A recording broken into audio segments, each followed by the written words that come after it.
Praying for peace. Prejudice is a burden that confuses the past, threatens the future, and renders the present inaccessible. Maya Angelou. America, land of the free, home of the brave. This beautiful land was founded years ago by immigrants from various countries. Many had to fight for their freedom to get here, some avoiding famine, religious persecution, and even death, while others pursued independence from the crown, their government in place, or lack thereof. Most were mothers and fathers who were just trying to feed their children and do what was best for their families. We gained freedom from our oppressors in July of 1776. We, the people of this great nation, stood together as one, denounced British rule, and fought for the freedom many citizens rally for today. We manifested our own constitution and became the United States, formerly known as the United Colonies. In the modern world, still to this day in America, we launch fireworks and celebrate our independence on the 4th of July. As a child, I remember learning of our nation's roots in school, and it truly fascinated me. History was always one of my favorite subjects. Besides the fact that we stole the land from the Native Americans to begin with, and the many years of racism, slavery, and segregation that followed. It has left a mark that will tarnish our history books for eternity. A clear division of the classes, traditions of race-fueled hate and anger, directed at minorities, and what looks like a motion for white people to establish and maintain superiority among the races who inhabit the states. Tragically, this hate still infects the U.S., even in the 21st century today. While reflecting on historical references, one grade school lesson comes to mind. One lesson that seems simple, and I remember being taught at a young age, alongside the golden rule, do unto others as you would have them do unto you. This lesson I'm about to reference stands out on this particular subject and serves as a solid foundation of what America is supposed to be. I remember seeing these animated videos playing in history class throughout multiple years as I advanced through elementary and middle school. I'm not sure if they are still shown today in classrooms, but Schoolhouse Rock had numerous songs they published that would help teach children history fun and easy through music. I'm Just a Bill had to be my favorite. I'm just a bill sitting on Capitol Hill. I'm sorry. Got sidetracked for a second. Continuing. Their song, The Great American Melting Pot, should have been a foundation on how Americans view racism, discrimination, and prejudice in the United States today. However, we as Americans still suffer to overcome this evil. It seems many have forgotten our true roots. With this story will come a history lesson some might just find hard to swallow. I have to say, the Band-Aid must be peeled if anyone truly ever expects to heal. We all came here in pursuit of a better life, and we all should have the same opportunity. Yet many still fall victim to racially driven hate crimes, stereotypes, and bias in America to this day. For those who may not know the tune I previously mentioned, The Great American Melting Pot speaks of a mixed nation with multiple races who band together as one people. With wholesome lyrics that say, you simply melt right in. It doesn't matter what your skin, it doesn't matter where you're from, or your religion. You jump right in to the Great American Melting Pot.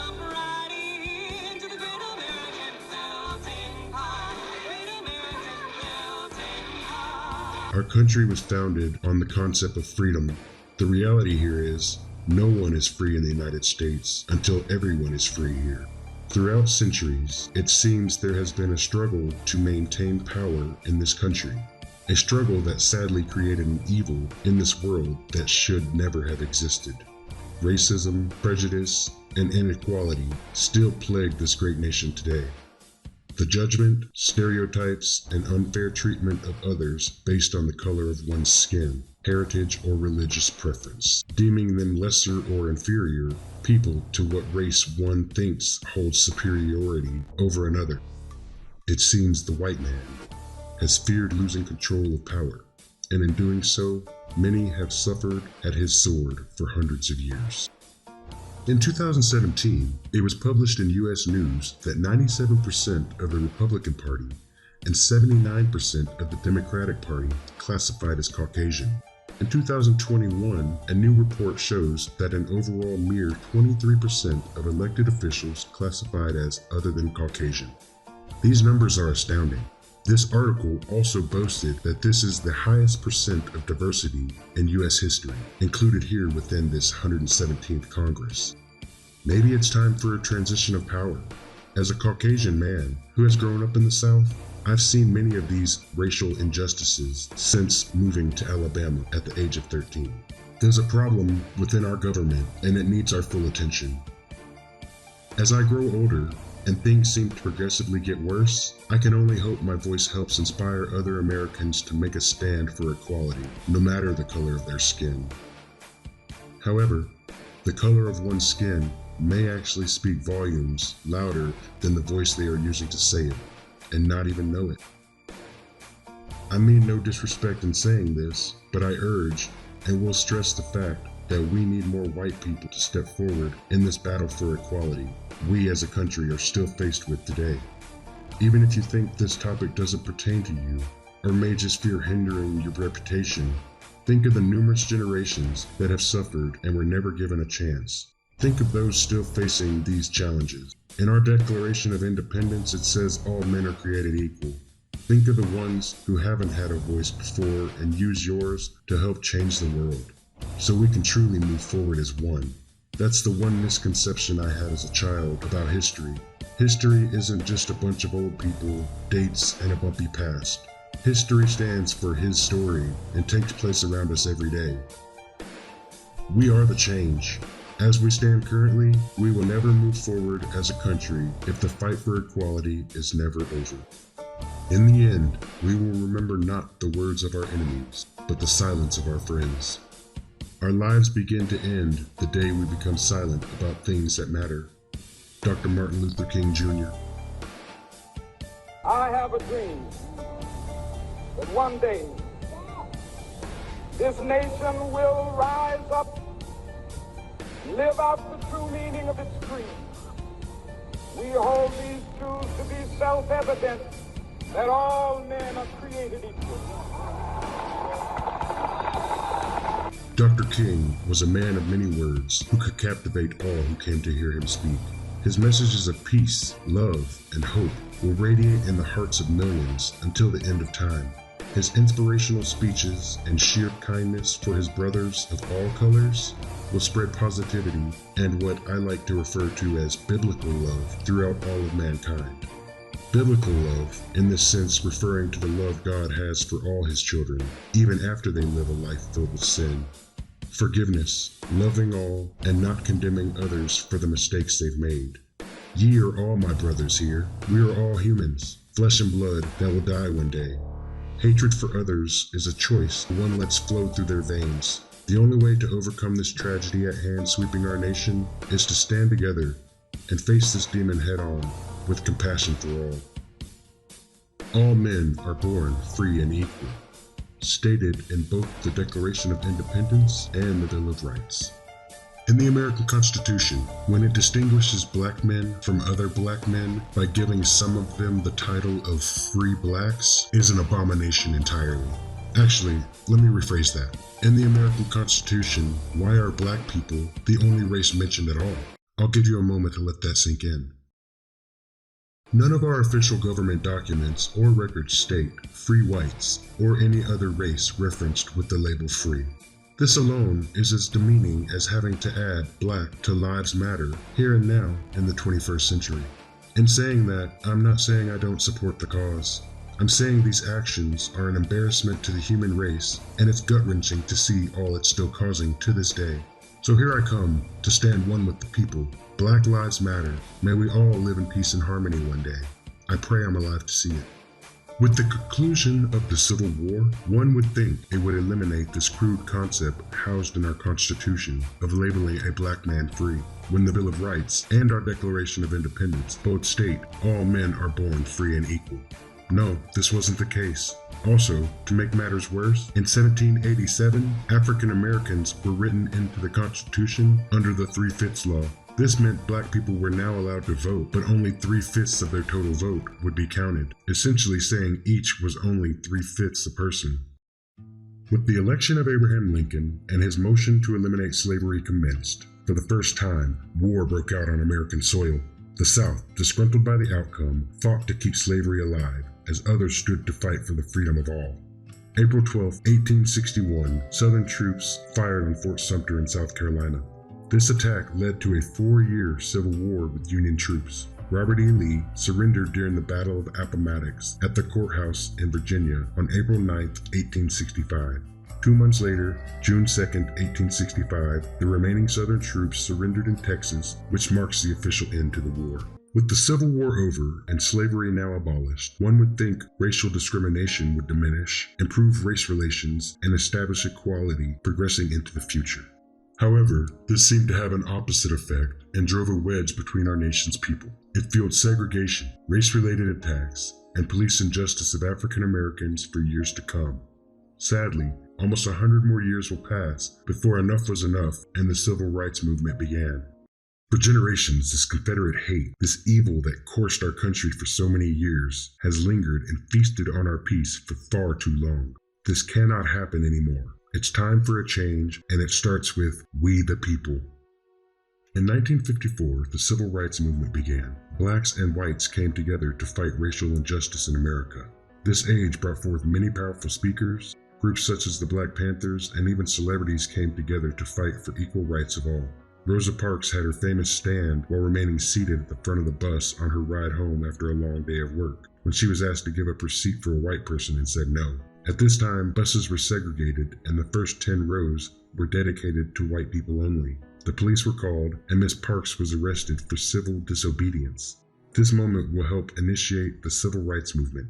With the organization of the Montgomery bus boycott by Miss Parks, Dr. Martin Luther King Jr., and other leaders of the local black community in Montgomery, Alabama. The boycott lasted a whole year. Throughout centuries, all across our nation, officers elected to protect and serve our communities have used excessive force to brutally make their presence known and establish their authority within the community by way of fear. Racial bias, stereotypes, and corruption will become the standard of police work for years to come. Low-income black communities have become the routine patrol area for police in all cities. Our people no longer feel safe in their neighborhoods. Americans don't feel safe at home and feel they can't rely on officers of the law to protect or help them if they ever needed it. Harassment, discrimination, and race-fueled hate have plagued every police precinct since the dawn of time. Another history lesson that might baffle some and enlighten the rest. Modern-day police forces were established in the early 1900s, but the first police forces date back to the colonies. In the 1700s, patrol groups were erected to stop runaway slaves. It's only right to think that this original concept bled over into our police departments today. For years, African Americans have been persecuted to the full extent. They've seen more harsh sentencing and been thrown into the judicial system without mercy.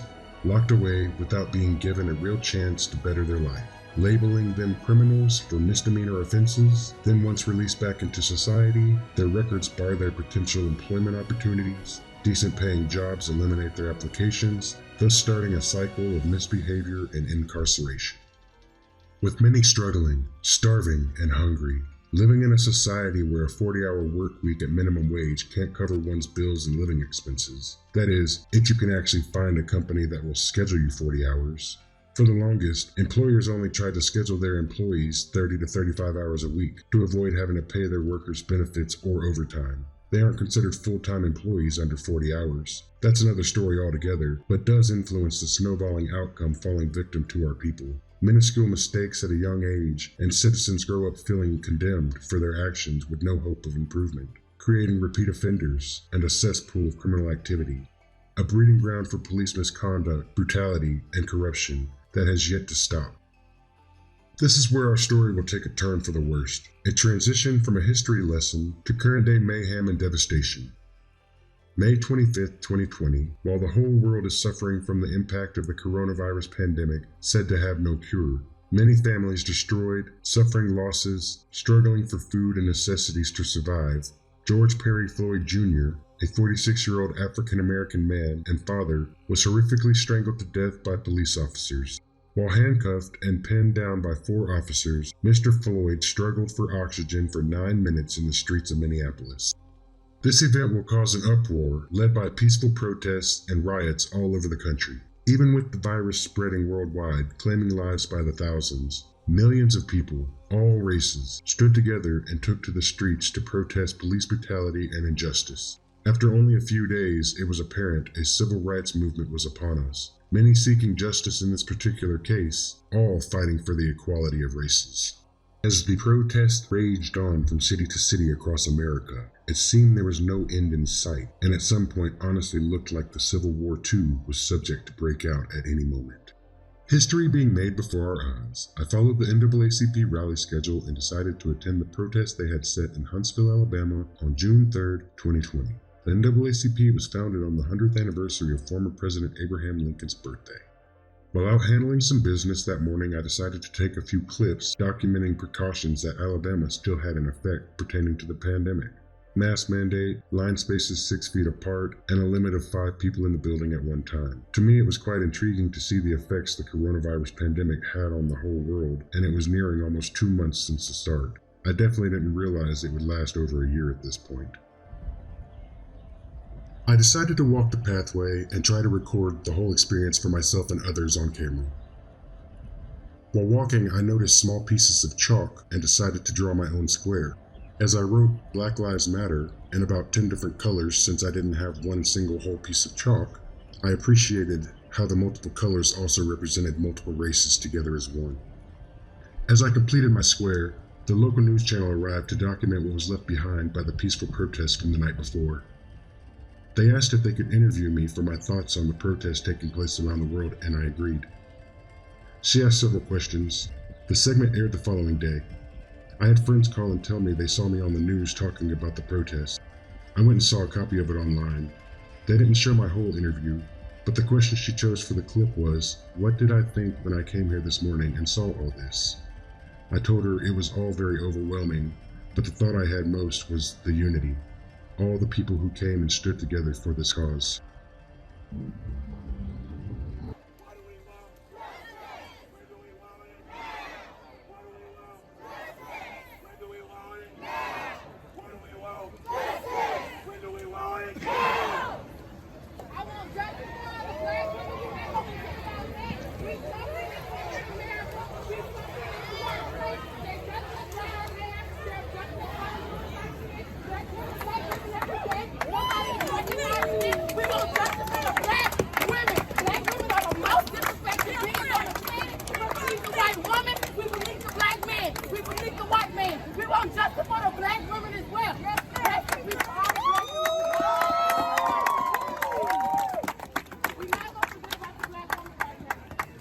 As the rally came to an end, protesters began a short walk to the courthouse around the block from their current location.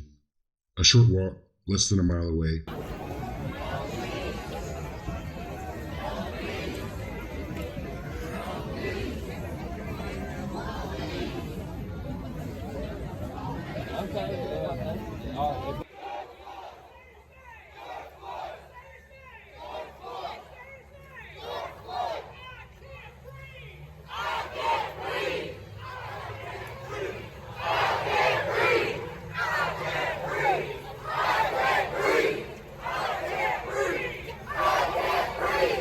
I felt a true sense of hope and camaraderie as we all walked together in protest.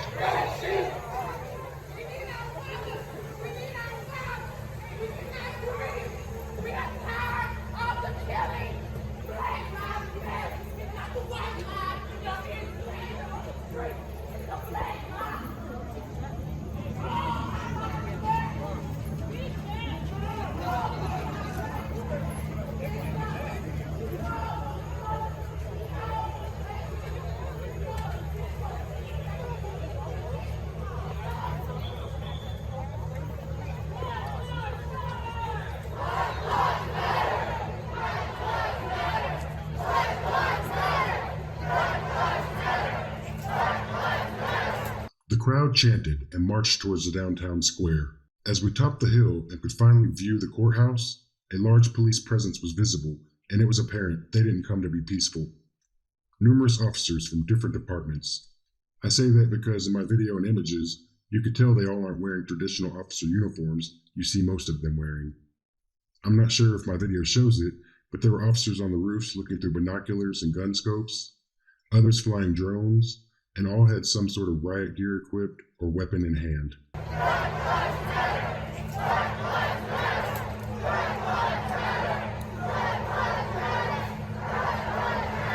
Most of the officers were already wearing gas masks.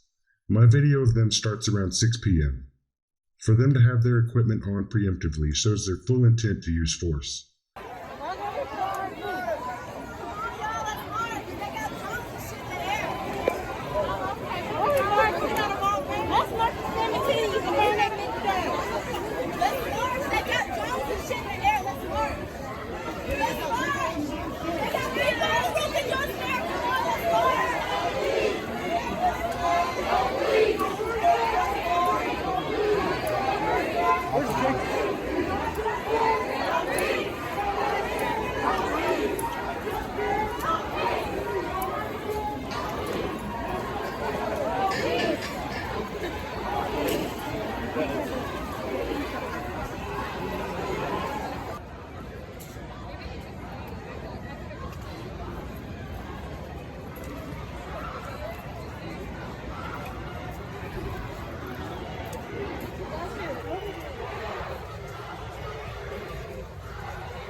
A few laps around the courthouse and the protesters stopped out front, facing the officers who were prepared for combat.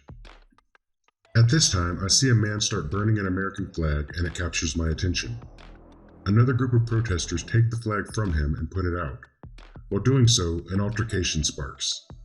The African American who was lighting the flag on fire didn't like the man taking the flag was white, and he says, "You don't need to be the one to tell me what to do here."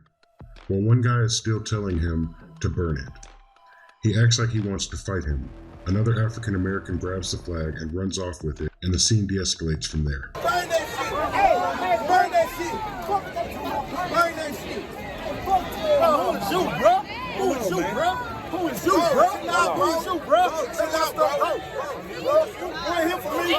My stuff, do not do that. Do not burn the thing. I'm not they are putting it together right now. Be mindful of what you're doing. And home, nigga. Who are you? Who are you? Shortly after the burning flag incident, mine and the attention of the other protesters was drawn to a siren that had been placed in the road by law enforcement. There was now a large formation of what I believe to be SWAT officers in full riot gear, blocking off the street and telling the crowd to leave. For the record, I've been to this courthouse square and downtown area many nights. There's 4 bars, 1 street over from this exact location. They all normally, not during the pandemic, close at 2 a.m. Wednesday through Saturday. One of the locations is open 7 days a week until 2 a.m. Several nights, I have gone out until the bars closed and then went and walked around the park for several hours without being told to leave the location by anyone.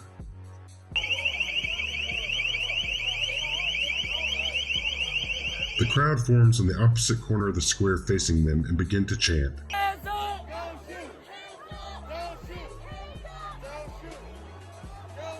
Hands up, don't shoot. Hands up, don't shoot.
Another warning is given for the crowd to disperse.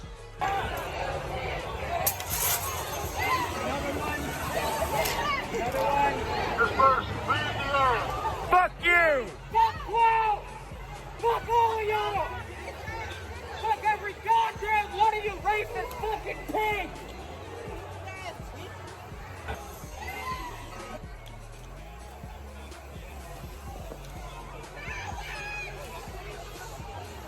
Fucking pigs! Oh my God! Bernie, that's tear gas for sure.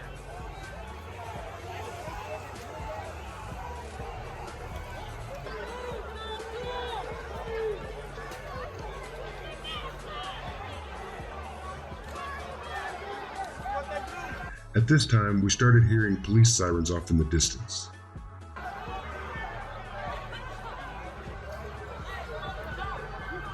Coming from that side. Coming from here, dude.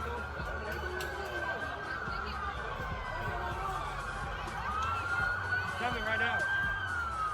Within minutes, around 30 to 40 Alabama State Trooper vehicles pulled up, some almost hitting protesters as they bulldozed their way around the square.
As the troopers exited their vehicles, they joined the officers already stationed in various locations around the courthouse.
I continued to film as the tension escalated further. It's now 7:45 p.m. Backup is all in position and they began to box us in. They unloaded rubber bullets, smoke bombs, and tear gas on the crowd. During this time, while filming, I was actually shot in the leg with a rubber bullet from a non-lethal shotgun. A rubber ball larger than a marble with rubber spikes on it. I saw it bounce off my leg, so I stopped and picked up the rubber projectile I saw laying there, before being escorted with the crowd down another street. From this incident, I now know what tear gas feels like. The burning of my eyes, how it makes you cough. It tightens the lungs and makes you struggle for air.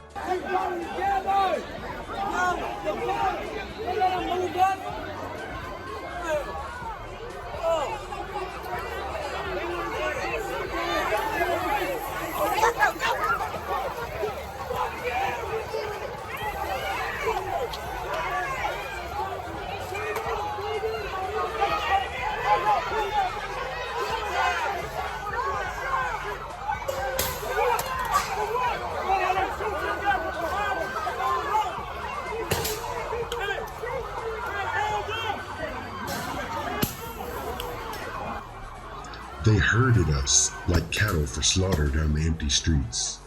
Despite the mayhem and devastation unfolding around me, I held in position and was typically the last person that left each area as the police overtook it. I would move when they stepped forward together as one unit. Military tactics, heading our direction to close off the next street. As I'm filming the officer's next advance, one of the smoke or tear gas canisters is deployed and goes off next to me. An older lady leans down to pick it up. While facing away from the officers, one walks up behind her with his non-lethal shotgun pointed directly at her back. Even a non-lethal shot at that range would do excessive damage. In the video, you actually hear me say to the officer, "Don't shoot her! Don't you shoot her!" He and the lady both acknowledge me. I tell her he was about to shoot her. She explains to him that she lives in the building right next to him, and they tell her to go a different direction and force her that way. Don't shoot her! Don't shoot her! He's trying to shoot you. Don't shoot!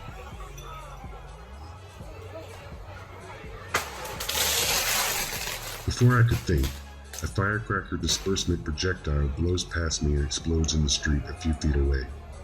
At this time, officers were making arrests just for being at the protest after the time they allotted us. This is when I decided it was best to leave.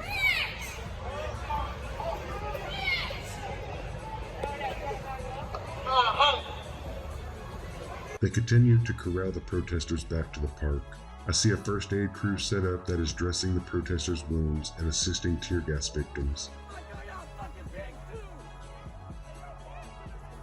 I saw people pouring milk on their faces, people crying, and parents trying to protect their kids, who they had brought to the NAACP rally thinking it would be a safe and great learning experience. Oh, what a learning experience it was. The police presence was to only assert their authority amongst the protesters.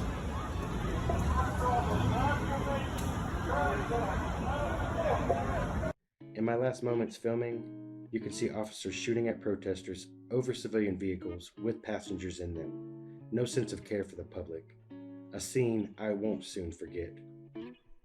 This video shows the force Alabama was willing to emit to assert their power over its people. As I left the downtown area, I decided to head to a local tavern I had frequented in the past. One of my friends in town requested I take a picture wearing the Guy Fawkes anonymous mask while holding up the rubber bullet I recovered that hit me.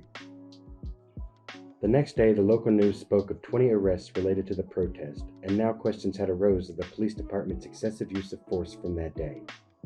I no longer feel safe living in Huntsville, Alabama. I uprooted my life and continued to travel the country through the pandemic, ultimately settling in Los Angeles, California to further pursue my dreams and professional film goals. While on the road, I kept an eye on the Chauvin trial and all the details pertaining to this particular protest I attended that ended so gruesomely. Following the protest in Huntsville, there was a petition to remove the Robert E. Lee Memorial statue that for several years stood guard outside the courthouse you see in the videos here. Shortly after the protest and beginning of the petition, someone took red paint and splattered it all over the statue. I can't tell you how much joy I felt seeing this had happened. To me, this statue represents the hate, racism, and slavery that condemns our past. It glorifies the South's role in the Civil War and is a symbol of the time Confederate troops of America fought their own government and power. This isn't something you memorialize. Opposing the government, supporting slavery, and having a war on American soil over the ownership of black people. In fact, this would be acts of terror or treason. It's not something to be proud of. I think the Confederate flag and monuments like this Robert E. Lee statue should be treated as if it were a Nazi flag. They both spew the same hatred for others. Our history lesson in slavery will pick back up here with the statue of Robert E. Lee positioned right outside the front door of the Madison County Courthouse in Huntsville, Alabama. The statue stands directly outside the courthouse for everyone to acknowledge as they pass. From misdemeanor and felony court, driver's license department, fishing and hunting license, to any document you need signed or verified by the state's court system. There's a statue out front of a man that fought to keep black people enslaved and marks the first and only time our nation was at war with itself. If this isn't a symbol of racism within the walls of our justice system, what is? Alabama and numerous other southern states are guilty of having these symbolic monuments in government areas such as courthouses, showing that Southern heritage still runs strong in the justice system there.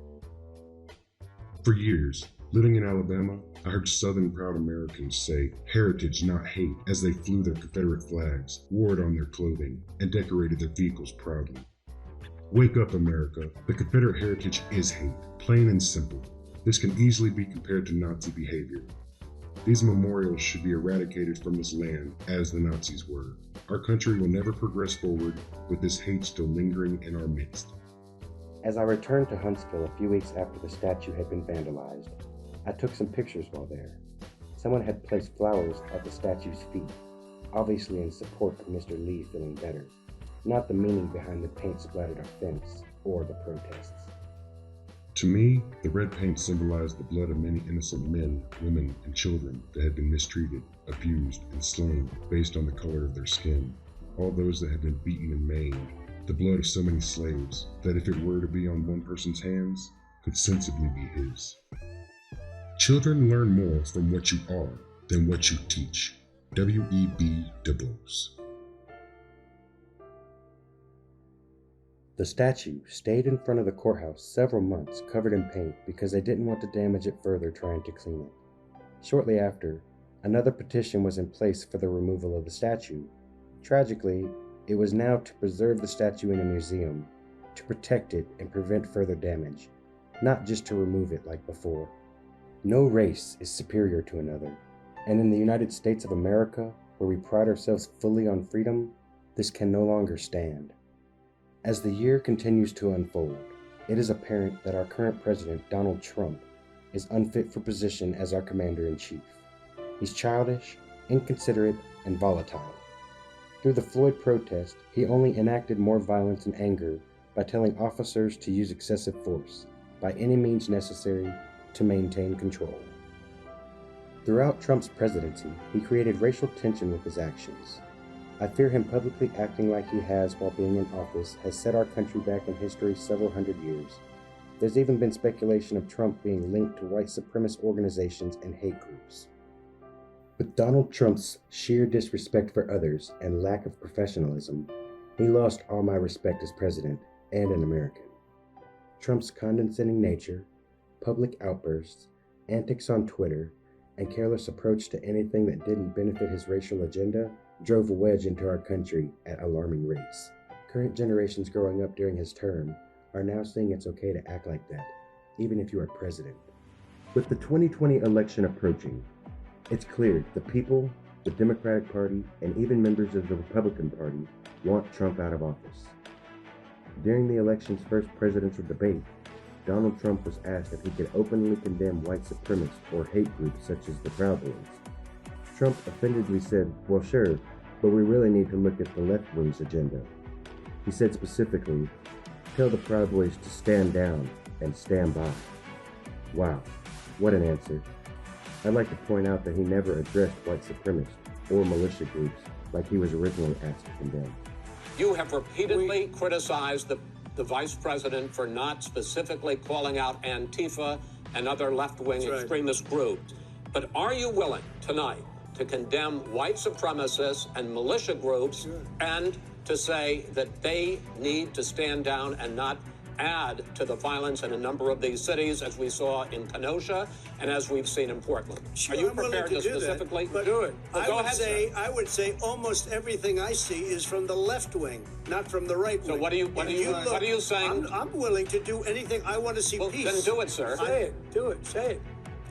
You want to call them What do you want to call them? Give me a name. Give me a White name. supremacists and Who would you like me to condemn? white supremacists and right Proud militia. Boys, stand back and stand by. But I'll tell you what. Somebody's got to do something about Antifa and the left, because this is not a right-wing problem. This is a left-wing. This is a left-wing.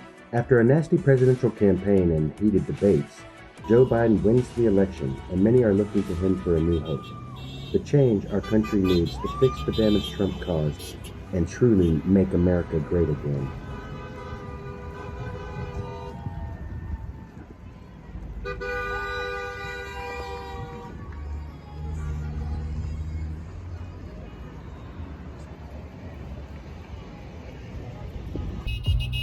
Fuck Donald Trump. Yeah, nigga, fuck Donald Trump. Yeah, fuck Donald Trump. Yeah, fuck Donald Trump. Yeah, fuck Donald Trump. Yeah, nigga, fuck Donald Trump. Yeah. With Biden announced as our new president-elect, Trump throws yet another childish temper tantrum and calls for a nationwide recount of the votes. After weeks of counting, it's confirmed Joe Biden will be the new president. Trump, using his last power in office, goes on national TV and suggests his supporters change their currently scheduled protest to the day of the inauguration, and suggests they do it at the Capitol building in Washington. This is the first time in U.S. history these walls have ever been breached. Even during the Civil War, no Confederate troops ever made it within these walls or came this close to overthrowing our government in power.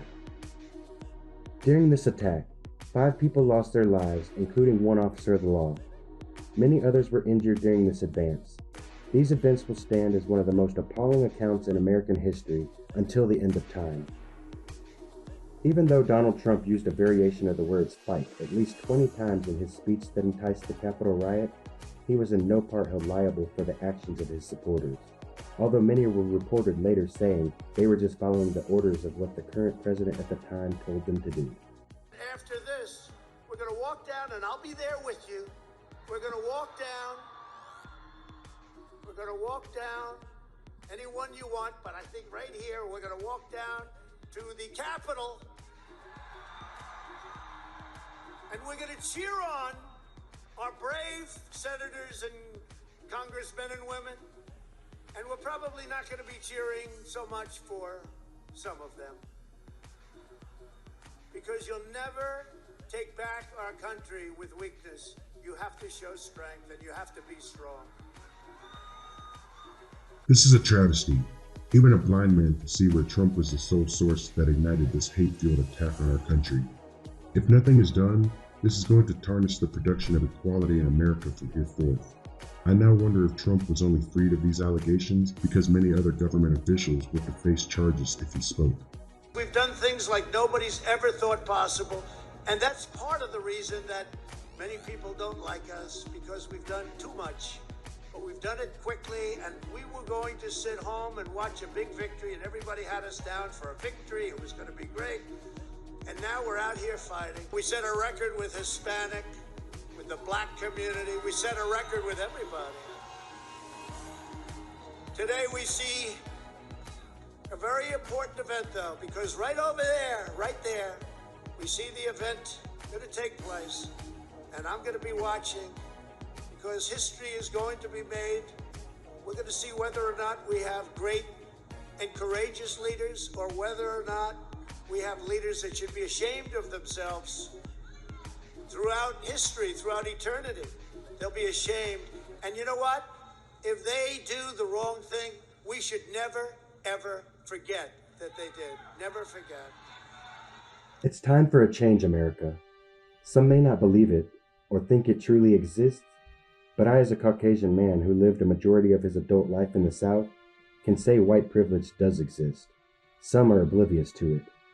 I can admit I've seen leniency after being pulled over for being in a wrong neighborhood. Those are Huntsville, Alabama officers' actual words to me several times in the 20 years I lived there. Americans shouldn't have to fear driving to the grocery store, walking down the street, or have to worry if their loved ones will make it home that evening because of the police.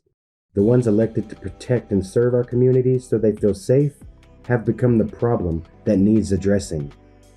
Looking at statistics from past arrest records, it's sickening to see how many white people go on a killing spree, shoot up a school, or even hurt an officer of the law on duty. They are considered armed and dangerous, but the authorities manage to take them into custody unharmed, compared to the number of African Americans who were killed by law enforcement while unarmed during routine traffic stops.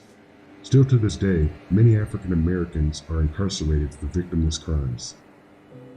It seems almost all law enforcement departments at some point in history, there has been someone that has raised question of an officer, multiple officers, or entire police precincts in the U.S. for the use of excessive force, abuse of power, or crimes committed by the officers themselves altogether. There are many stories of police misconduct, planted evidence, or being set up by their local departments that have radiated through communities and social media posts for many years now. It really is hard these days to know what to believe, and if the officer pulling you over for not wearing a seatbelt or using your blinker is actually credible with no ill intentions. With cases being overturned, departments being investigated, and officers being convicted for their actions, it seems we are now in the age of accountability. With the advancement in technology, everyday cell phones are now equipped with high-quality cameras that produce HD or 4K plus video quality. Thankfully, that was the case for George Floyd. However, how many haven't been so lucky or are incarcerated for crimes that police manifested to get their way? Lives have been ruined for centuries over criminal offenses dished out by law enforcement officers, who over time now seem to be corrupting police precincts nationwide and undeserving of a badge. Thankfully, 17-year-old Darnella Frazier was filming as Officer Derek Chauvin killed George Floyd in the streets of Minneapolis on that 25th day of May, 2020. Darnella Frazier also published an essay on the anniversary of George Floyd's death. Now 18 years old, she spoke of her emotions from that day and how these events changed her life from here forth. Her essay was read on MSNBC, and it has become widely known and heard across the world.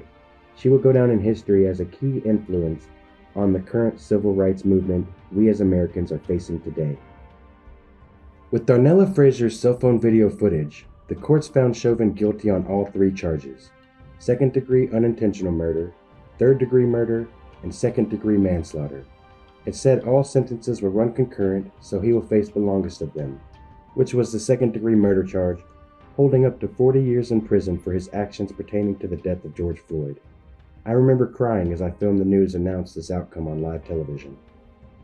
With Officer Chauvin convicted for the killing of George Floyd, it shows the age of accountability is upon us. April 2021, Chauvin was sentenced to 22.5 years in prison for the murder of Floyd. The 3 other Minneapolis officers involved in George Floyd's death are Thomas Lane, Jay Kane, and To Thao. They are all facing charges of aiding and abetting both murder and manslaughter pertaining to this very event. However, with the tension from the Chauvin trial, they've postponed the other 3 officers' trial until March 2022. Since George Floyd's death, there's been almost 1,100 other Americans killed by police. Astoundingly, these numbers are from only 1 year later, and through the pandemic nonetheless. This will no longer land on deaf ears. It's time for action. A move for the reformation of police departments across the entire nation has begun. A motion to defund the police and further policies for better police training is the start. This is a problem in the police department that arose many years ago, when the first police organizations were created to track down runaway slaves. There's no need to question the destruction you see unfolding before you. Hate is something we can no longer tolerate. Any pro-hate organizations should be frowned upon and eliminated from this world. As the facts lay before me, sadly it seems the white man has been the problem here. America, it is no longer time to pray for peace. We will not stop until there is change. Next time you see fellow Americans protesting as you have in these trying times, you no longer need to question one's method to the madness. The hate has derived there since our first moments in America, where we stole the land from the natives. Since then, all problems have revolved around the white man's struggle to maintain power. It's time our actions actually reflect freedom for all, like our Declaration of Independence states. For hundreds of years, people have been praying for peace with no answer. When you find yourself wanting to question the ones who stand to fight for this cause, know that there will not be peace until there is justice. Apparently, this will not stop until we take it. As protests commence, properties are burned, and chants of Black Lives Matter continue to reign through the streets across the world, as you sit back and watch, know that a new chapter in the civil rights movement has begun. With the conviction of Officer Derek Chauvin for the murder of George Floyd, it only marks a small step in our criminal justice system's reformation. We will not stop until there are equal rights for all. If you are not ready to die for it, put the word freedom out of your vocabulary. Nobody can give you freedom. Nobody can give you equality or justice or anything. If you're a man, you take it. Malcolm X. Moving forward into the future, we the people are demanding a change. Next time you see someone protesting, rioting, or praying on your streets, I'll try to keep this kosher. We the people are praying for peace. I was cunning, just got a pad out in London. I keep stacking my money, I need a ladder by summer. AK shots, niggas ducking straight shots. Been a top dog, that's before the K-Dots. Cracking in 06, immaculate showmanship. Talking like you Mitch, disastrous on the strip. Holding on your bitch, could've never sold you a brick. With them people, you never been on the list. Mona Lisa to me ain't nothing but a bitch. Hanging pictures like niggas swinging from his dick. We so different, you thought these didn't exist. The Megalodon never seen on his wrist. I'm from the South where they never make it this rich. God is the greatest, but Satan been on his shit. Walking the pavement, I pray I'm illuminated. Over a decade and never nobody's favorite.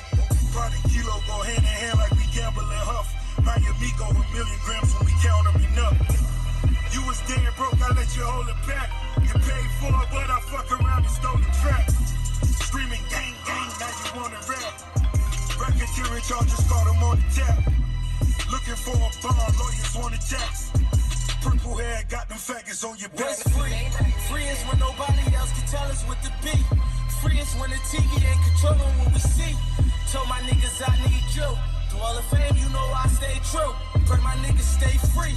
Made a few mistakes, but this ain't where I wanna be. Before I'm judged by 12, put a 12 on my feet. Told my niggas I need you. Stay up, I know these times ain't true. Real life was free. Fed investigations, heard they plotting like I trap. 20 million cash, they know I got that off a rap. Maybe it's the Michael Rubens or the Robert Krafts or the billionaire from Marcy in the way they got my back. See how I prevailed and then they try to knock me back. Lock me in the cell for all them nights and I won't snack. 250 a show and they still think I'm selling crack. When you bring my name up to the judge, just tell them facts. Tell them how we funding all these kids to go to college. Tell them how we ceasing all these wars, stopping violence. Trying to fix the system in the way that they designed it. I think they want me silenced. Oh, say you can see, I don't feel like I'm free. Locked down in my cell, shackled from ankle to feet. Judge banging that gavel, turned me to slave from a king. Another day in the bin, I gotta hang from a string. Just for popping up, Willie and my people, monster the city. From a cell to a chopper, you from the top of the city. You can tell how we rockin' soon as I pop up. We litty poppin' like Bad Boy in 94. Big poppin' and Diddy, the niggas counting me out. Like my account ain't busy, that's 5 million 20. Sit up and count till I'm dizzy. Freedom 500,000, 100 round in the stizzy. Is we beefing and rapping, I might just pop up with Drizzy. Like what's free? Free is when nobody else can tell us what to be. Free is when the TV ain't controlling what we see. Told my niggas I need you. Through all the fame, you know I stay true. Pray my niggas stay free. Made a few mistakes, but this ain't where I wanna be. Before I'm judged by 12, put a 12 on my feet. Told my niggas I need you. Stay up, I know these times ain't true. Real life was free. In the land of the free where the blacks enslaved. 3/5 of a man, I believe's the phrase. I'm 50% of Duce and it's dead free, yeah. 100% of Ace of Spade, worth half a beat. Rock Nation, half of that, that's my piece. 100% of title to bust it up with my cheese. Smokes my niggas won't ever work together. You run a checkup, but they never give you leverage. No red hat, don't Michael and Prince me, yay. They separate you when you got Michael and Prince's DNA. I ain't one of these house niggas you bought. My house like a resort. My house bigger than yours, my spot. Come on, man. My route better, of course. We started without food in our mouth. They gave us pork and pig intestines. Shit you discarded that we ingested. We made the project away. You came back, reinvested and gentrified it. Took niggas since surprise. Now how that's free? When them people stole the soul and hit niggas with 360s. I ain't got a billion streams, got $1 billion. Inflating numbers like we supposed to be happy about this. We was praising Billboard, but we were young. Now I look at Billboard like it's you dumb. To this day, Grandma afraid what I might say.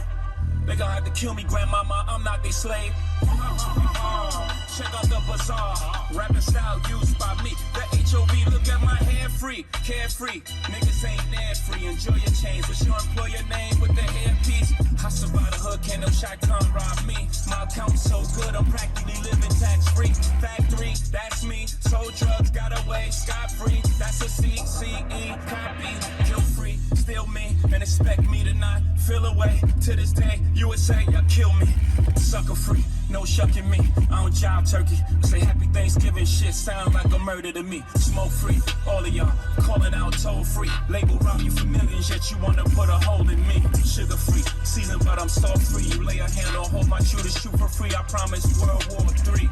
Send an order through a hands-free. Kill you in 24 hours or shorter, you can't ignore the hand speed.